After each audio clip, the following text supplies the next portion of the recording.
बच्चों को सर्दी जुकाम से बचाने के लिए मालिश के लिए आज हम तेल बनाएंगे। तो एक बर्तन में मैंने यहाँ पर सरसों का तेल लिया है, धीमी आंच पर गैस पर पकने के लिए रख दिया है।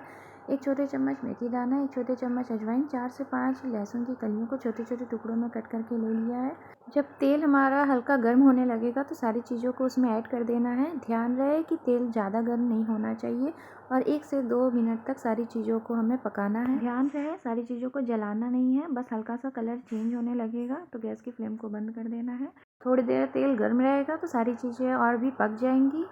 फिर एक स्ट्रेनर की हेल्प से तेल को छान लेना है ठंडा होने पर। तेल से अगर आप रोज़ाना अपने बच्चे की मालिश करते हैं तो उसको सर्दी जुकाम से आप बचा सकते हैं। अगर आप मालिश नहीं भी करते होंगे तो आप उसे रोज़ नहाने के बाद अप्लाई करिए अपने बच्चे पर। अगर बच्चे को सर्दी जुकाम ज़्यादा लगा हुआ है तो बच्चे के पैर के तलवे में, हाथ के तलवे में, पीठ पे और चेस्ट पे मलने पे आराम होता है।